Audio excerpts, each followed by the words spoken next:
street boys on the corner of 8th Avenue and 42nd Street got looked at often enough. That wasn't the trick. The trick was adjusting your mind, and therefore your entire attitude, physical movements, eyes, etc., to just the right degree of interest, disinterest, that would make them come up and talk to you, give them the nerve to, and yet not cause them to lose interest. At that point, another skill entered into it. What to say, what not to say, when to close the deal, when to hold out for more. Joe was inexperienced in these arts, and had no special gift for them to begin with. Also, he was unable to give the thing his full concentration. The sadness of what he was doing had gotten through to him, a sense of what this night was, the first phase of a leaden, paralyzing knowledge that in this pursuit success was, in a way, even worse than failure.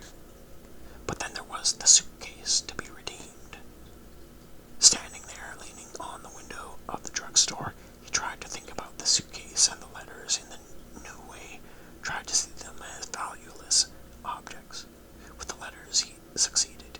He knew them by heart anyway, and had long since drawn all the value off of them in so many times of reading and feeling them.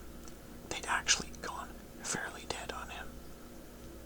But the suitcase was another matter. It had become worth the king's ransom. The moment the hotel locked its door on it, he tried to think why he cared about it so. In his mind, he opened it and looked inside, and though he found nothing there but darkness, this was the very thing that gave it its inestimable value, some special quality of darkness, sweet and warm and elusive. Most of all, perhaps, the suitcase was somehow a place to be. He kept slipping inside of it, in his mind, and pulling the lid down over himself. Gradually, he thought he recognized certain smells in it. Horsehide, to start with, and then manure, and all the ranch smells of boyhood Sundays, chocolate candy, too, and chewing tobacco, the Rio Grande, Sally Buck's pocketbook, somebody's 36 Ford. There was no telling how this suitcase, purchased in Houston a few months ago, could have trapped all the sweetness and value, but it had, and so there was nothing in the world more important than getting his hands on it again. In 2.5 hours of waiting, Joe talked with only 2 prospects.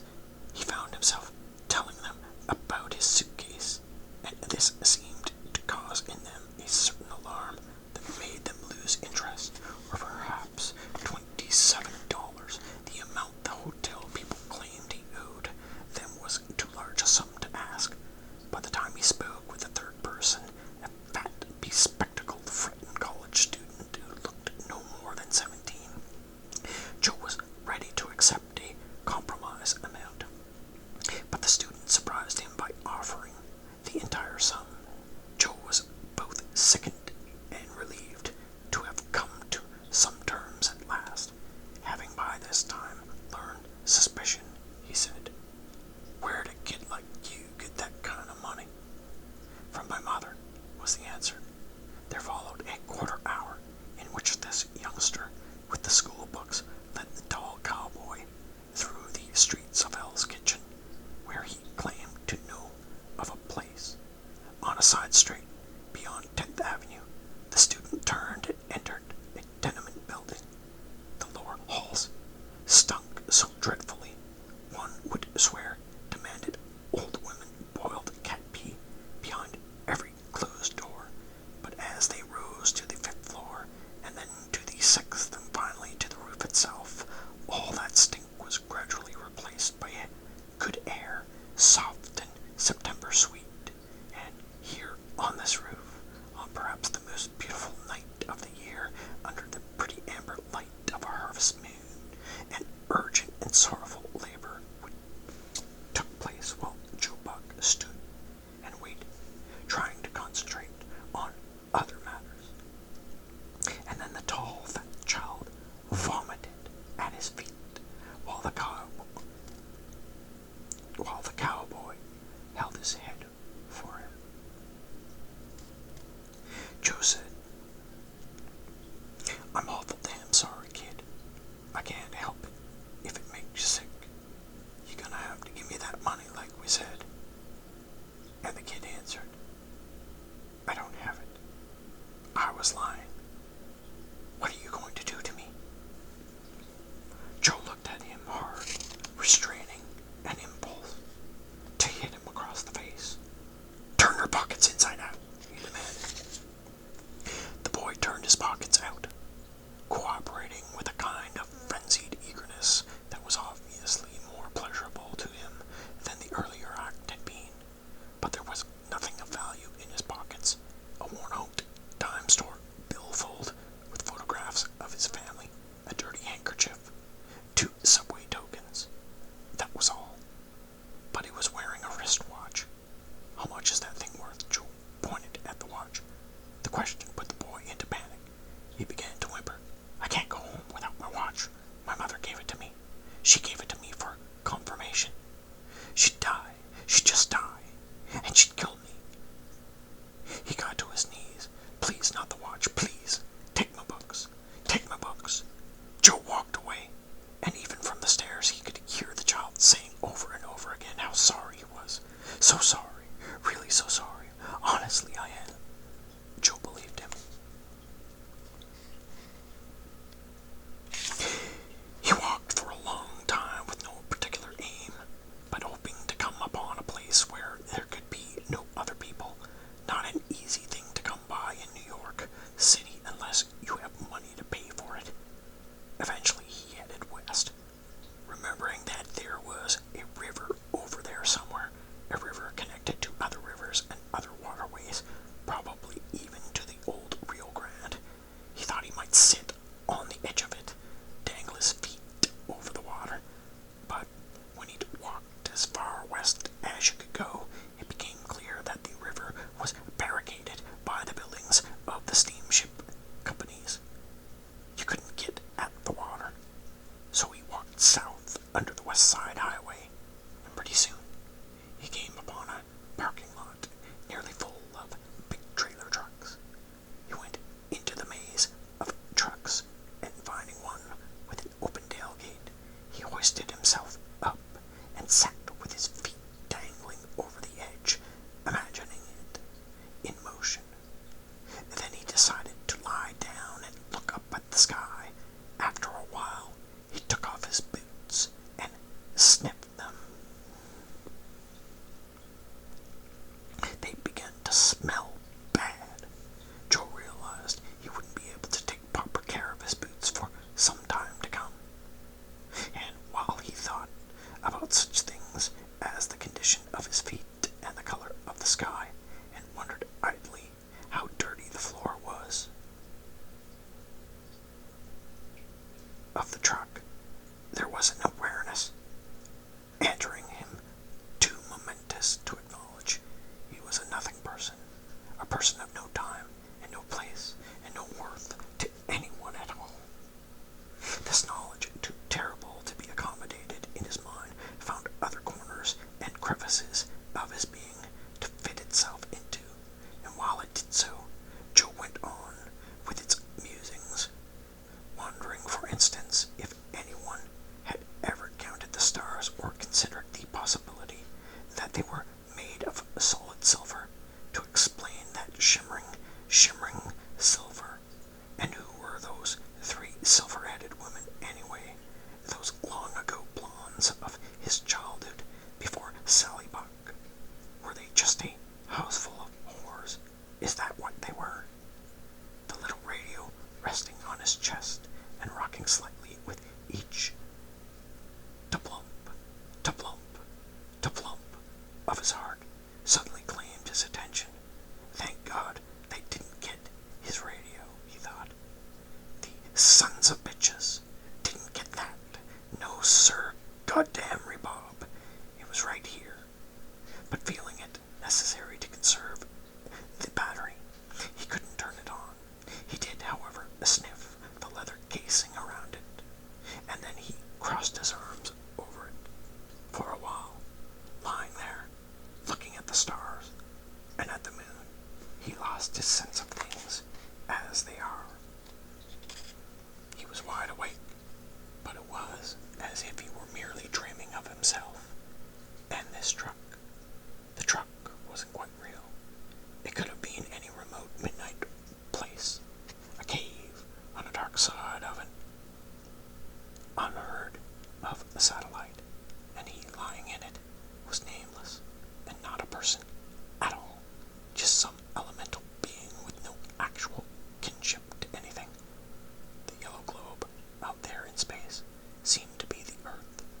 that the scene, as he saw it now, was like the one in which the old dream took place, the dream of all the people marching in a ring around the world. But it was different in one respect. There were no real people to be seen anywhere at all.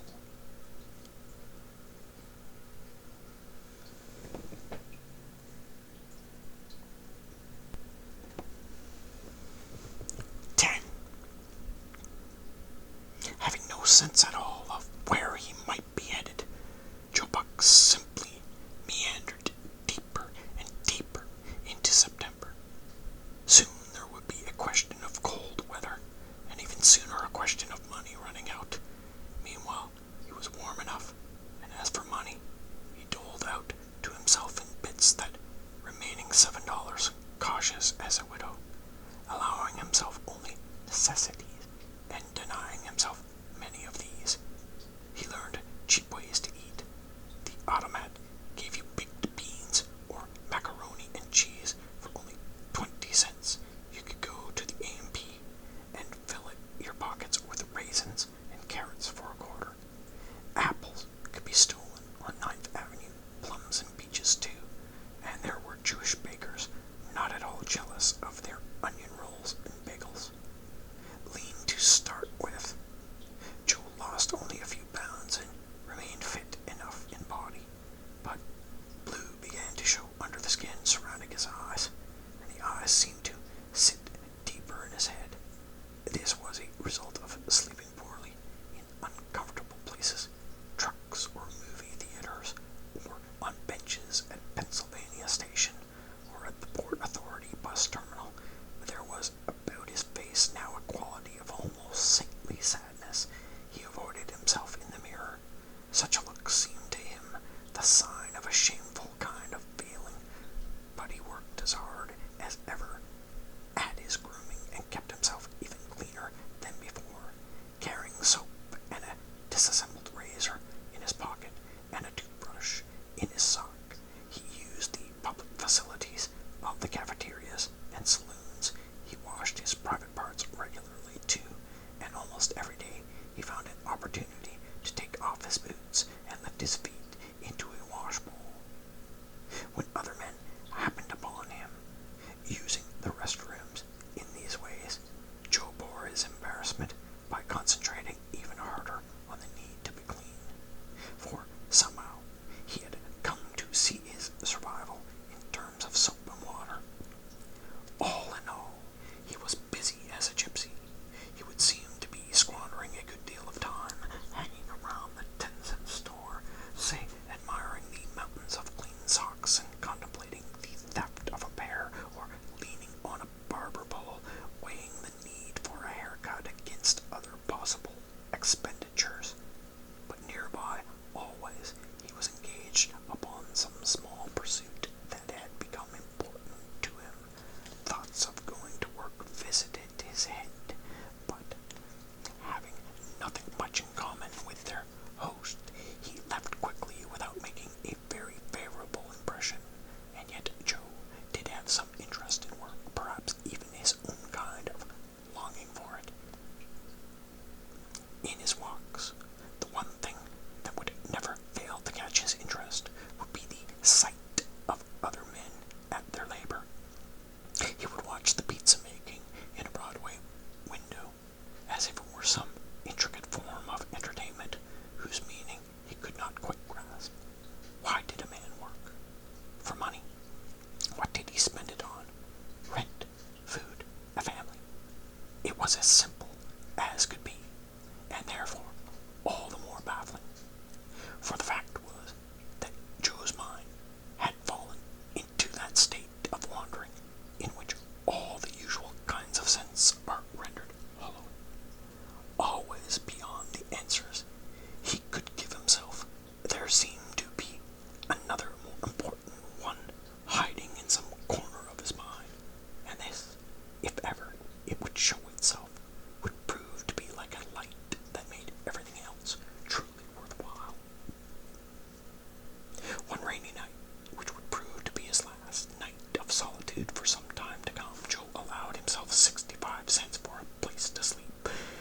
42nd Street movie theater. It was showing a science fantasy picture in which certain people of the Earth found themselves on a distant planet under the control of a voice from nowhere at all. This film played over and over again through the night, and Joe's dreaming always accommodated perfectly the action on the screen.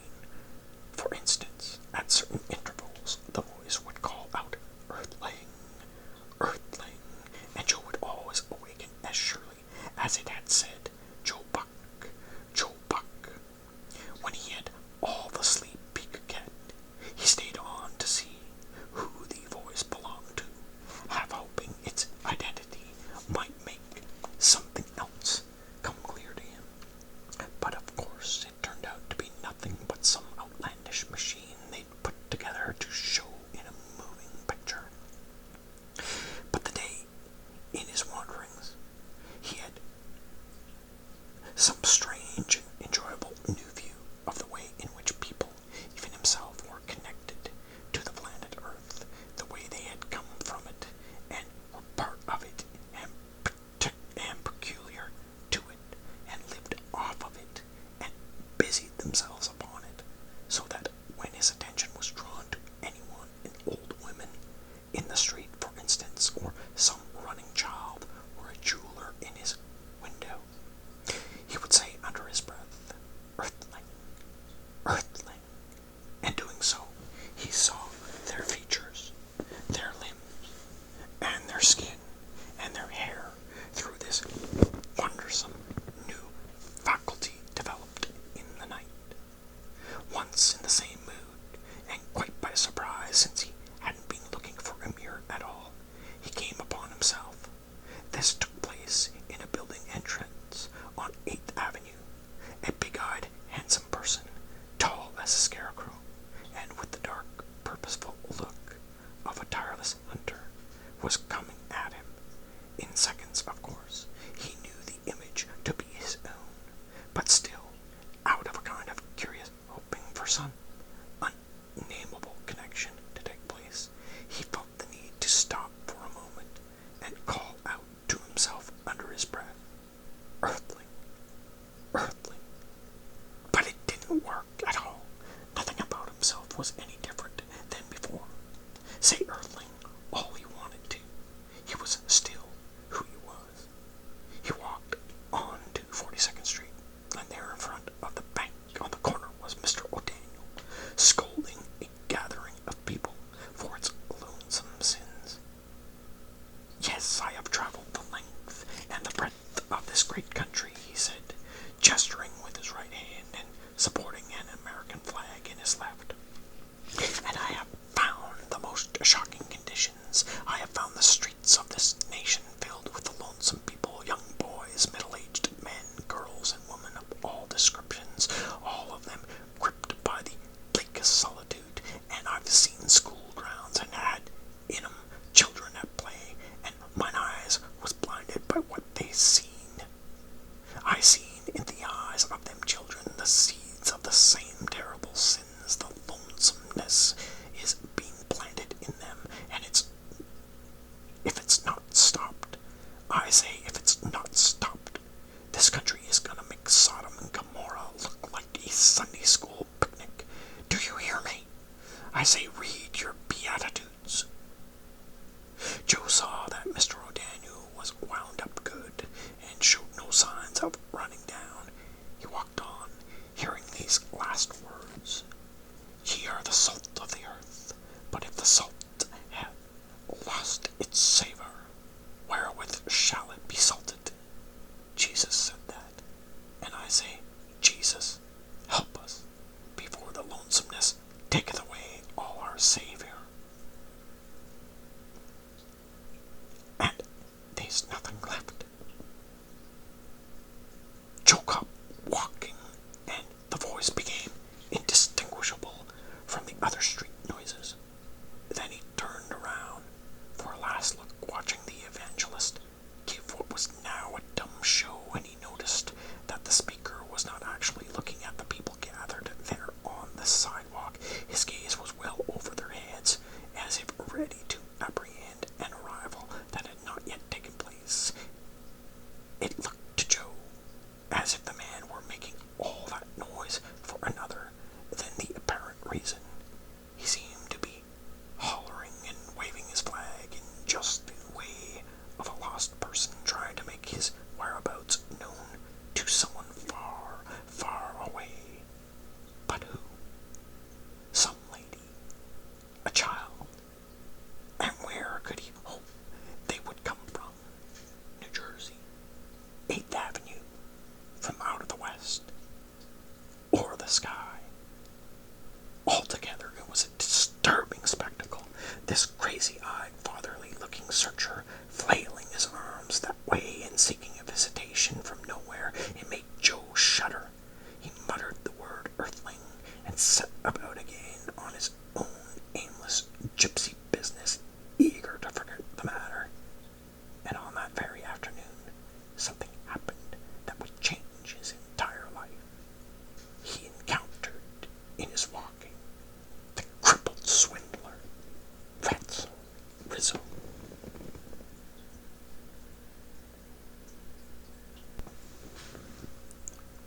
Passing the 8th Street,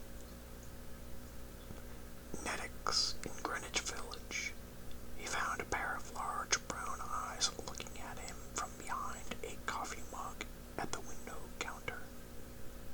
Seeing Joe, Ratzel closed his eyes quickly and remained as motionless as a person praying for invisibility. But Joe, having wandered homeless and a stranger for 3 weeks, a long time by the clocks of Limbo, was thrilled to see a face that was known to him. His whole being stopped short, accustoming itself to this keen, unexpected pleasure, and it took more than a moment to remember that Ratzel Rizzo was an enemy. Joe went straight for the door and entered the place. When Joe's hand landed on his shoulder, Ratzel trembled, shriveled even farther into himself. "Don't hit me," he said. "I'm a cripple." "Oh, I ain't gonna hit you," Joe said. "I'm gonna strangle you to death."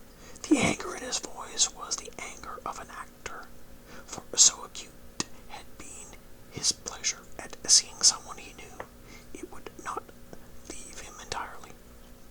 "Only first, I want you to turn your pockets inside out for me. Go ahead, start with that one." Ratzel complied without a whimper.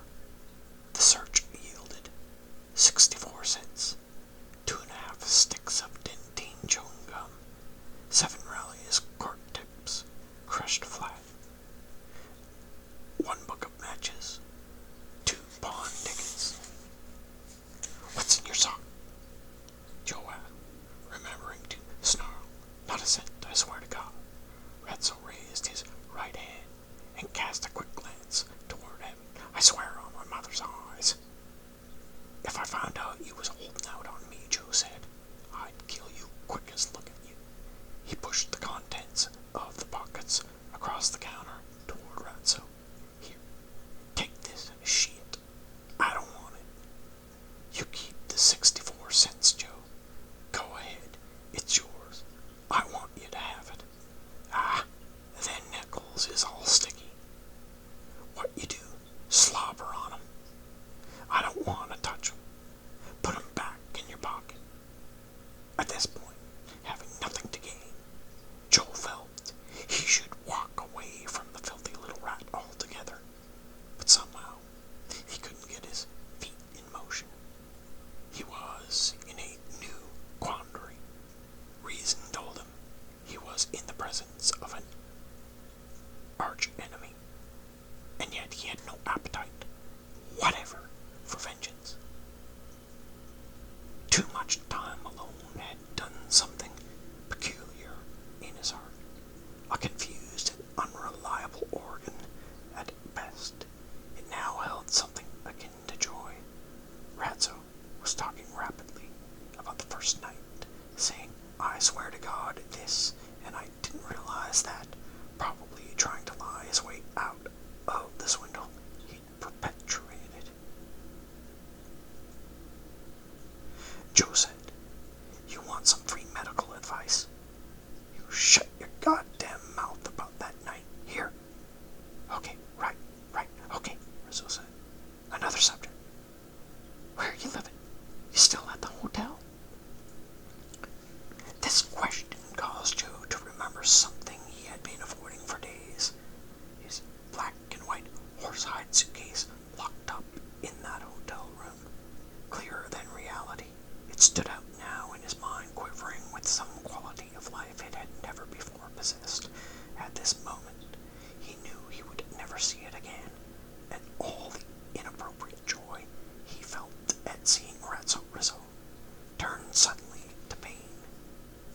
He had to clench his teeth to keep his face in proper shape, and then he turned and hurried out of that Nedex and across 6th Avenue, headed uptown. As he approached 9th Street, a voice called his name.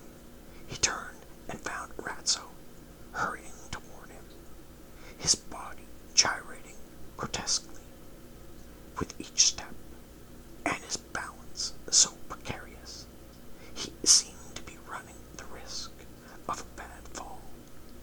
Joe wanted to be alone, but he knew if he increased his pace, the run would only hurry faster. In his present mood, he had no stomach for such a spectacle. He slowed down. When Rizzo caught up with him, Joe said, Listen, Pizette, keep away from me. Now I mean it. Where are you staying, Joe? You got a place? You hear what I told you? 'Cause I have. I got a place. I mean it, Rizzo. I ain't just talking. You come near me again, I'm gonna snatch you ball-headed. I'm inviting you, goddammit, said Rizzo. I mean, I'm inviting you. You inviting? Shit! I am. Where is it? Come on, I'll show you already. They started to walk uptown together. Joe said, I don't want to stay with you. You think I'm soft in the brain? Stay with you. Rizzo paid no attention to these protests. He got no heat, he said. But by the time cold weather comes, I'll be in Florida. So what do I care, right? I'd have to be out of my goddamn mind, Joe said. You'd sell the teeth right out of my head while I was sleeping. Actually, I don't have no beds either, but I got enough blankets to smother a horse. That how you gonna do it, eh? You crooked little turd. Smother me to death. Just you try it. And I don't bother with no electric. To hell with it. I got candles, right? Bit by bit, Joe began to understand Rizzo's living conditions. In New York, there are always a large number of tenement buildings being emptied for eventual demolition. One by one, the families are moved out, and as they leave, the owner, a great corporation, has a large white X taped across each window of the evacuated space. Rizzo had been living in a series of these X-flats, as he called them, since he'd left home at the age of 16.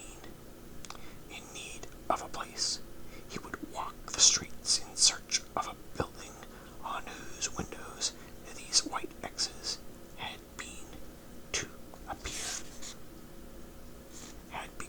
appear. Sometimes,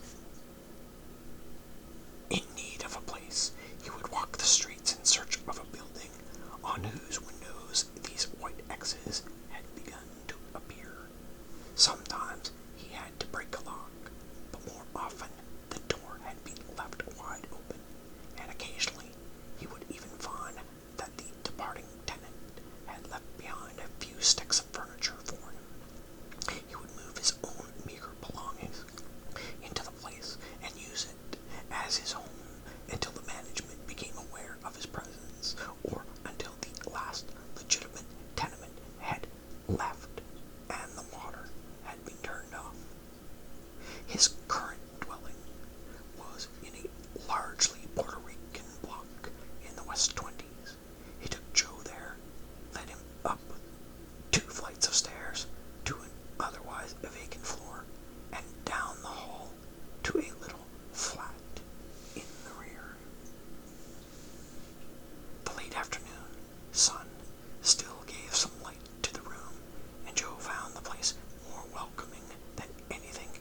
slept in weeks.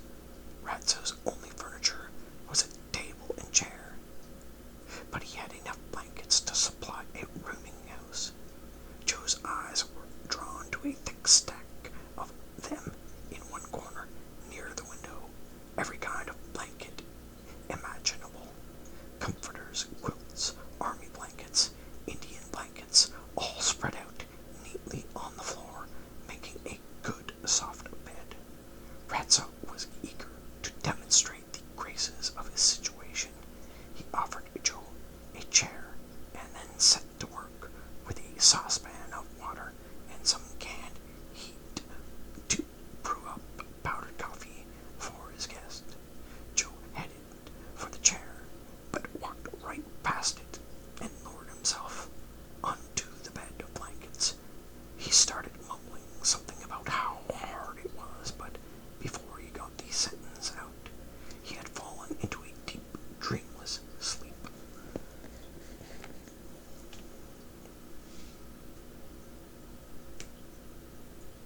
Some hours later, he awakened, lost. He knew himself to be lying face to the wall in a strange, nearly dark room, where the candles' flame cast weird shadows on the walls and ceiling. But where? He turned slowly and found himself on a makeshift bed on the floor. Next to him, clad in corduroys, was a pair of poorly matched legs that he began to recognize. Ratso was sitting there in the candlelight, leaning against the wall, smoking, examining Joe's radio. Joe sat up and snatched the radio from him. He turned it on to make certain it was undamaged. Then he switched it off again and held it close to his body. "Where's my boots?" he said. "They were under the table." Ratso pointed at them. "How'd they get off me?" "I took 'em off you." Joe looked at the boots again, and then at Ratso. "What for?" "So as you could sleep is all. I'm in cripes." Joe got to his feet and went to the table where his boots were. "I believe the smart thing for me is to haul ass out of here." He sat on a chair and began pulling on the boots. "Why, Ratso said. "What's the matter?" Joe held one of the boots between his forefingers and thumb, swinging it back and forth slowly, and, in a sense, he held Ratso in a similar fashion with his eyes. It was as if he were weighing one thing against the other. Ratso was a thief, Joe thought, and only dangerous if you had something worth stealing. Now, if he were to spend the night here, he could put the radio under his pillow and ask for his boons. What good would they be to somebody whose feet were of two different sizes? And what else could the kid be after? It didn't seem to be a fag. Looking at him now, Joe saw nothing more frightening than a puny, crippled kid sitting on a pile of old blankets on the floor of a tenement flat, afraid of being left alone. So why not stay? He didn't know a reason, but it seemed to him like every time he did something that looked simple, it ended up costing him his ass. Still, it wouldn't hurt to get one good night's sleep. But first, he would scare hell out of the little son of a bitch on general principles. Joe said, "Listen, I'm gonna tell you something, Ratso. Only first, give me a cigarette." Ratso gave him one of the crushed rallies and held the candle for him to light it with. Then Joe looked squarely at Ratso and said, "It's this. I want to tell you, for your own good. Now, you want me to stay here tonight? Is that the idea?" Ratso shrugged. "I ain't forcing you. I mean, like, you know, I ain't forcing you." His voice was lacking in conviction, and when he shrugged to demonstrate the quality of his indifference, his shoulders hardly moved at all.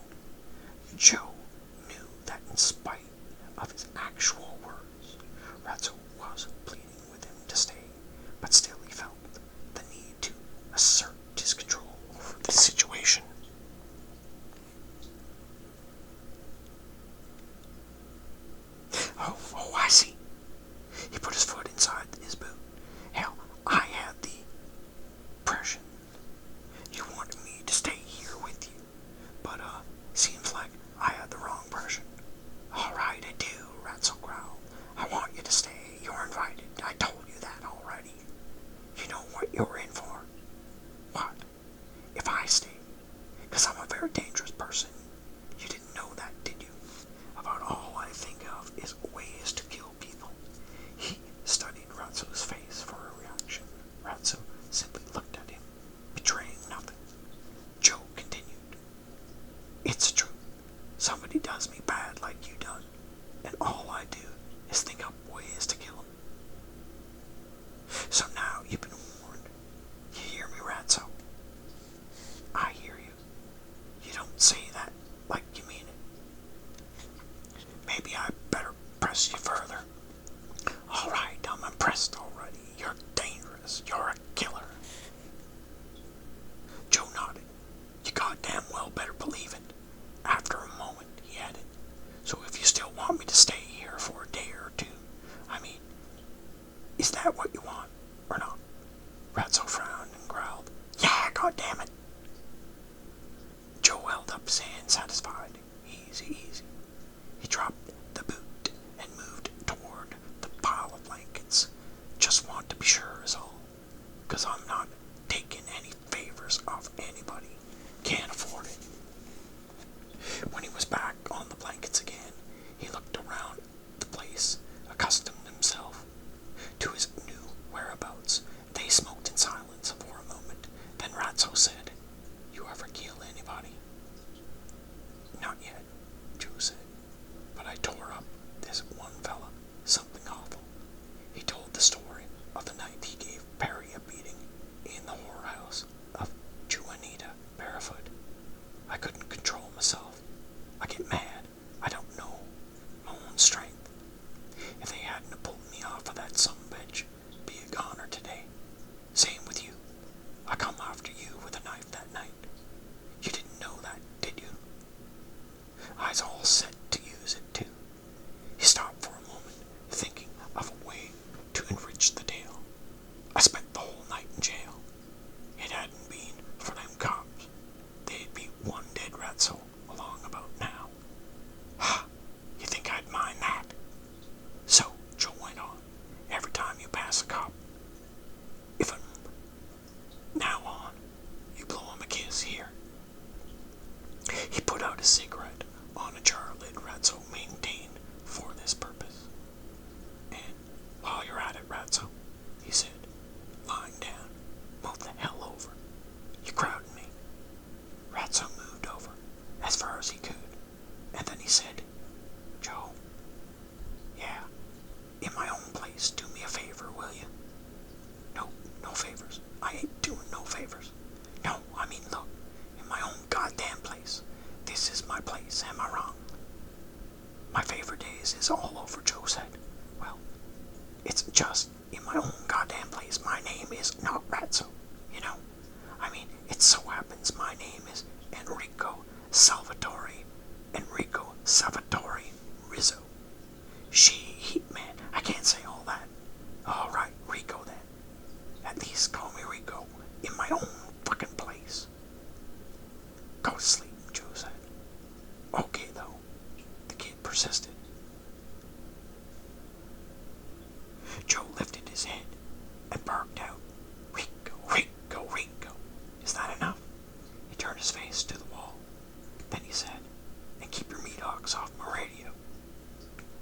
After a moment, Ratso said, night, in a small, throaty voice. But Joe was far from ready to exchange any such niceties with this person. He pretended to be asleep.